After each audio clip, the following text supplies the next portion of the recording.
प्रणाम भगवान। ओम श्री गुरुवे नमः। ओम गुरुर्ब्रह्मा गुरुर्विष्णु गुरुर्देवो महेश्वरः गुरु साक्षात् परम ब्रह्म तस्मै श्री गुरुवे नमः। ओम शांति शांति शांति। ओम ब्रह्म ज्ञान और उसकी साधना द्वारा स्वामी खंडानंद सरस्वती जी महाराज द्वारा भगवान स्वामी जी आत्मन्येव आत्मानं पश्येत की व्याख्या कर रहे थे। स्वामी जी कहते हैं अपने आप में ही देखें, अनात्मा में नहीं।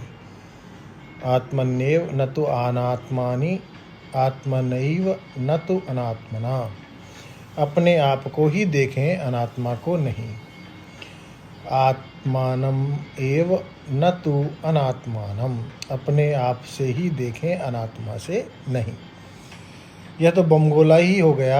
आत्मा के ध्यान में कहते हैं कि केन कम पश्येत। वहाँ ज्ञे कहाँ है कि वहाँ ध्येय कहाँ है। वहाँ ज्ञेय और ध्येय को देखने के लिए करण कहाँ है कि न वहाँ मंच है, न वहाँ पुस्तक है और न वहाँ आँख है। इसका मतलब हुआ कि देखने वाला स्वयं है। अब फिर से देखो, जैसे देवी का ध्य्यान आधार पीठ पर करते हो, या जैसे गणेश की स्थापना करते हो, या विष्णु भगवान को बैकुंठ में स्थापित करते हो, तो एक देश में तुम्हारा ध्येय रहता है। यहाँ देश की कल्पना से अवच्छिन्न जो आत्म तत्व है उसका विवर्त है देश। देश कल्पना अवच्छिन्न आत्म तत्व का विवर्त है देश। तो विवर्त देश में आत्मा का ध्यान मत करना, क्योंकि वह तो तुमसे अलग ही नहीं है। विवर्त विवर्ती से पृथक नहीं होता। एक बात, इसका अर्थ हुआ कि अन्य देश नहीं है बिल्कुल। बाह्य देश में ध्यान नहीं करना, अंतर्देश में ध्यान नहीं करना, नेत्र आदि इंद्रियों में ध्यान नहीं करना, मन बुद्धि आदि में भी ध्यान नहीं करना। स्थान ही नहीं है अन्य, तो अनात्म देश की व्यावृत्ति के लिए आत्मनि शब्द का प्रयोग है। दूसरी जगह वृत्ति प्रणाली के द्वारा विषय के देश में जाकर के व्याप्त होना, ऐसे आत्म ध्यान नहीं होता। माने घट ज्ञान कैसे होता है? ज्ञाता तो आत्मा है।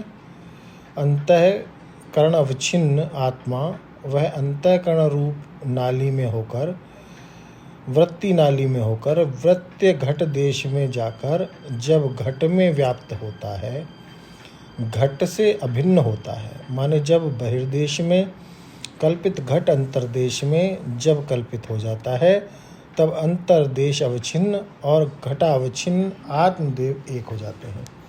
तब अहम घटम जानामि, मैं घड़े को जानता हूँ।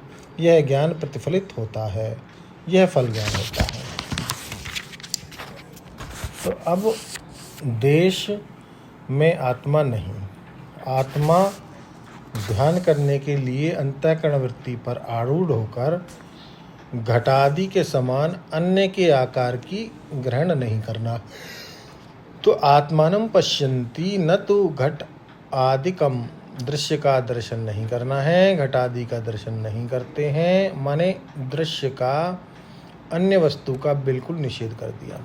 और आत्मनि पश्यन्ति, बहिर्देश में नहीं देखते।